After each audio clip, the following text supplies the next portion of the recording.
Kemacetan seakan menjadi pemandangan dan situasi yang biasa bagi warga Jakarta dan sekitarnya, terutama saat pagi hari di jam 6 hingga 9 maupun saat pulang kantor jam 18 hingga jam 21. Saat pagi hari tidak hanya warga yang berangkat mengais rezeki, namun juga berbarengan dengan kegiatan anak-anak untuk bersekolah. Sejumlah jurus pun sebenarnya sudah dilakukan pemerintah provinsi dan kepolisian, seperti menerapkan ganjil genap bagi kendaraan bermotor beroda 4. Sebelumnya aturan 3-in-1 bahkan 4-in-1 juga sudah lebih dulu dijalankan. Pemerintah pun berupaya memperbanyak moda transportasi umum yang nyaman dan terjangkau baik bus Transjakarta, MRT hingga LRT. Namun kesemuanya masih dirasa belum maksimal mengurai kemacetan ibu kota. Terbaru kepolisian Polda Metro Jaya kembali memunculkan wacana agar jam kerja di ibu kota diatur tidak bersamaan. Hal ini untuk mengurangi dampak mobilisasi warga yang bekerja di Jakarta yang pada akhirnya menimbulkan kemacetan baik di pagi hari maupun sore hari. Berdasarkan data yang ada, kerugian akibat macet pun cukup fantastis, yaitu mencapai 71 triliun setiap tahunnya. Belum lagi dampak kesehatan dan psikis yang dirasakan ketika bermacet ria di jalan raya. Lalu, akankah pengaturan jam kerja menjadi solusi efektif menekan angka kemacetan? Bisakah para pengusaha memberlakukan jam kerja fleksibel bagi para pegawainya demi menyokong jalanan ibu kota bebas hambatan yang mengular?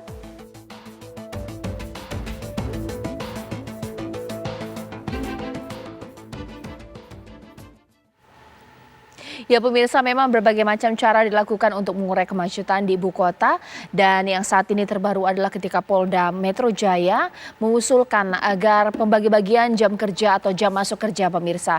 Diharapkan ini bisa menjadi solusi mengingat memang jam padat di DKI Jakarta antara pukul 6 pagi hingga pukul 9 pagi. Sementara di jam ke atasnya ini memang lebih lengang. Apakah kebijakan ini akan efektif untuk diberlakukan di DKI Jakarta atau menjadi solusi atau tidak? Itu akan saya bahas di Apa Kabar Indonesia malam hari ini. Di studio TV One sudah hadir pengamat transportasi kita, Pak Darman Ningtyas. Selamat malam, Assalamualaikum. Selain itu Pak Darman Ningtyas, saya juga telah tersambung dengan AKBP Rusdi Pramana yang merupakan Wadir Lantas Polda Metro Jaya. Selamat malam Pak Rusdi. Selamat malam Mbak. Ya, selamat malam. Pak Rusdi, saya ingin minta dijelaskan dong Pak, sebenarnya usulan ini seperti apa sih? Apa yang menjadi dasar dan kira-kira yang terbayang praktek nanti pembagi-bagian jam masuk kerja ini seperti apa sih? Ya, terima kasih Mbak, selamat malam. Jadi seperti yang kita ketahui bersama bahwa situasi lalu lintas, kepadatan lalu lintas di daerah Jakarta, utamanya pada pagi dan sore hari, sedikit gambaran saja Mbak untuk pertambahan ulangi untuk warga yang bergerak setiap harinya kurang lebih sekitar 13 juta warga yang bergerak baik dari dalam kota maupun dari luar kota Jakarta.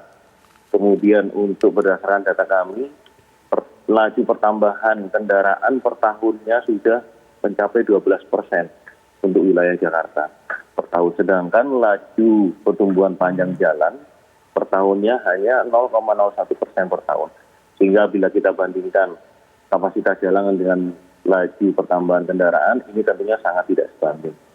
Kemudian upaya-upaya yang sudah kita lakukan dari jajaran Ditlantas Polda Metro Jaya beserta jajaran beserta instansi terkait, kita melakukan penanganan pada hilirnya saat ini, yaitu dengan penjagaan, pengaturan, dan patroli.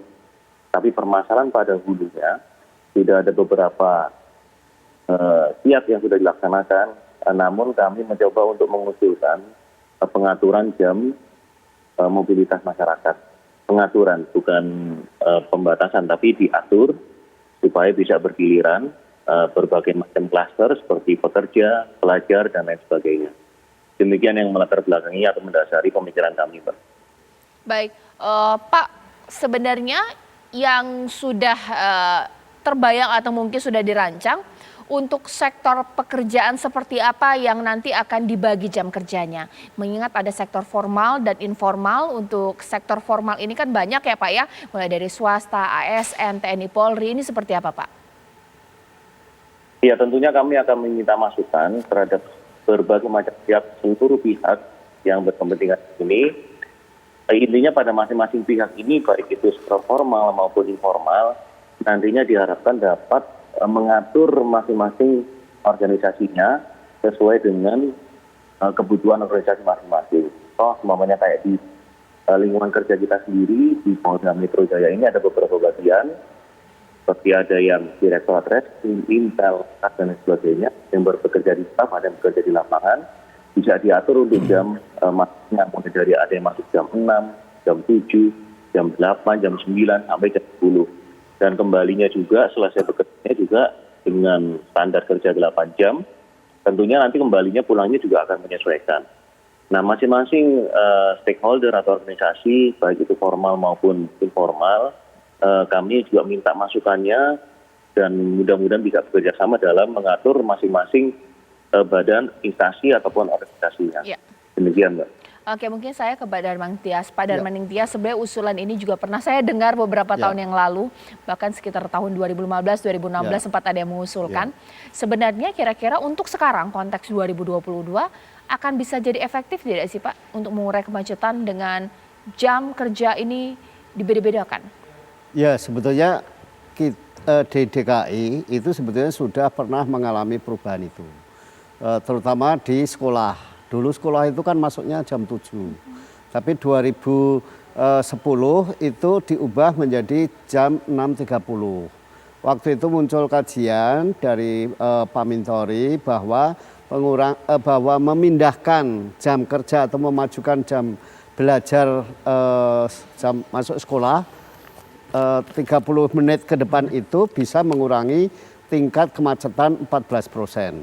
Gitu. Tetapi memang awal-awal itu sempat mengurangi, tapi berikutnya itu pulih lagi. Nah, kalau ini ke depan mau diterapkan, saya kira sih bisa saja gitu, asal memang pembagiannya itu agak merata ya. Jadi ada yang jam pelajar itu jam setengah 7 misalnya, lalu PNS misalnya jam setengah 8, lalu pegawai swasta mungkin jam 9, jam 10 gitu. Mungkin itu bisa mengurangi gitu. Tetapi kalau misalnya hanya dimundurkan misalnya dari jam 8 sampai jam 10, tentu tidak. Jadi yang bisa mengurangi atau menyebar lah ya, menyebar. Itu adalah ketika dibagi per jam-jam tadi gitu. Nah, ini saya kira akan bisa mengurangi karena kebetulan di DKI ini kan sektor swastanya banyak. Ya. Ya, kalau sektor swastanya banyak, nah swasta kan sebetulnya bisa mengatur jam kerjanya masing-masing. Tentu yang agak susah adalah ketika sektor yang bersamaan itu. Artinya katakanlah misalnya sektor perbankan, yaitu semua harus sama di seluruh Indonesia misalnya. Gitu, karena kan kalau sektor perbankan beda-beda, nanti kalau yang mau transfer di daerah agak repot gitu. Tetapi di luar perbankan saya kira kalau yang swasta itu masih bisa diatur. Gitu. Oke, saya kembali bertanya kepada Pak Rusdi. Pak Rusdi, ini kan memang masih menjadi usulan, tapi sekiranya nanti akan dibicarakan dengan pemangku kepentingan, khususnya adalah di Pemprov DKI Jakarta, apakah ini nanti akan mereduksi atau menghilangkan kebijakan aturan sebelumnya, misalnya adalah ganjil genap. Jadi lebih kepada fokus dengan pembeda-bedaan jam masuk kerja, tapi ganjil genap ditiadakan atau seperti apa? Iya, untuk itu regulasi yang sudah ada tentang ganjil genap mungkin akan diterapkan. Hanya saja untuk pembagian waktu kerja ini, saya setuju tadi, masing-masing instansi, masing-masing pemangku kepentingan, masing-masing organisasi akan mengatur dirinya masing-masing. Seperti kalau di perbankan, memang tetap harus aktif, tapi tentunya ada bagian-bagian juga yang bisa diatur jam kerjanya, kayak umpamanya bagian cleaning service-nya atau bagian security-nya dan lain sebagainya. Nah, itu bisa diatur masing-masing, kita mengatur diri kita masing-masing, bekerja sama untuk mereduksi tingkat kemacetan ini. Nah, untuk kebijakan ganjil genap sampai sekarang alhamdulillah juga bisa mengurangi. Namun kalau seandainya jam kerja ini bisa diterapkan dengan sepakat dan kesadaran masing-masing pemangku kepentingan dan instansi maupun sektor swasta, pelajar, pegawai negeri dan sebagainya, saya rasa bisa akan sangat mengurangi kepadatan lalu lintas di Jakarta. Demikian, Mbak. Ya, baik. Ditahan dulu Pak Rusdi, mungkin sesaat lagi nanti kita akan bahas mengenai bahwa ketika jam kerja atau jam masuk kerja ini diatur, berarti jam pulang kerjanya juga diatur.